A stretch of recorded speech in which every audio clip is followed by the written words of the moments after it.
جب ایک قوم یہ فیصلہ کرے اور جی دیکھیں عمران خان نے وہ دیکھیں کیا کہہ دیا، وہ روس چلا گیا جی، امریکہ ناراض ہو گیا، اچھا جی اس نے نریندر مودی کو کہہ دیا کہ وہ ہٹلر سے انسپائرڈ ہے، دیکھیں انڈیا کو ناراض کر دیا، وہ کشمیریوں کے لیے کھڑا ہو گیا، دیکھیں جی وہ کیا کر دیا، یہ کیا کہتے پھر رہے ہیں، وہ جی ہمیں آئسولیٹ کر دیا۔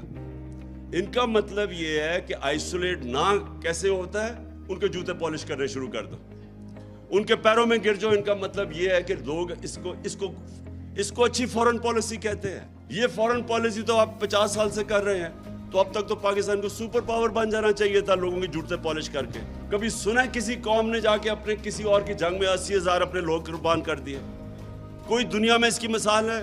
یہ ان کے 3,000 سے کم لوگ مرتے ہیں، آپ کے 80,000 لوگ مر جاتے ہیں، اور کوئی شکریہ تک نہیں کرتا، بلکہ ہمیں ذمہ دار ٹھہرا دیتا ہے کہ جو افغانستان میں ان کا فیلئر ہوا۔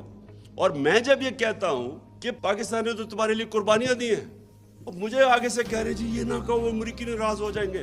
میں صرف آپ کو یہ چیزیں اس لیے بتا رہا ہوں کہ اگر اس طرح کی ہم اپنے آپ کو ذلیل کر کے سمجھتے ہیں کہ پاکستان کوئی پیر پہ کھڑا ہو جائے گا، غلط فہمی میں نہ رہے۔ ہم نے ایمل کانسی کو پکڑا دیا، اس کے وکیل نے جا کے وہاں عدالت میں کہا جی پاکستانی اپنی والدہ بھی بیچ دیں پیسے کے پیچھے، ڈالروں کے پیچھے۔ تو ہماری وجہ سے ہم نے ذلت کمائی، ہم نے اپنے آپ کو ذلیل کیا۔ اس کو دوسرے کو ایک رمزی یوسف اس کو پکڑا دیا، ریمنڈ ڈیوس نے دن دہاڑے آ کے 2 پاکستانیوں کو قتل کر دیا، وہ چپ کر کے اس کو واپس بھیج دیا۔ پھر 400 ڈرون اٹیک کر دیے۔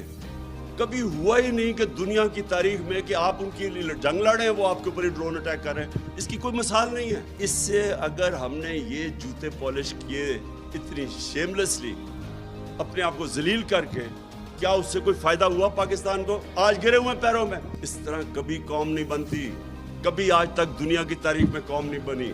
میں بار بار مدینہ کی ریاست کی اس لیے مثال دیتا ہوں، وہ پہلے دن مدینہ کی ریاست ہی بن گئی تھی، انہوں نے جدوجہد کی تھی، انہوں نے مل کے کمیونٹی نے 2 جنگوں کے اندر، جنگ احد اور خندق کے اندر، تو امہ کو خطرہ تھا کہ وہ بچیں گے بھی یا نہیں۔ فاقے کیے انہوں نے جب انہوں نے سیج کی ہوئی تھی مدینہ کی، نبی صلی اللہ علیہ وسلم نے 2 پتھر پیٹ پہ باندھ کے کام کر رہے تھے، وہاں قربانیاں دے رہے تھے۔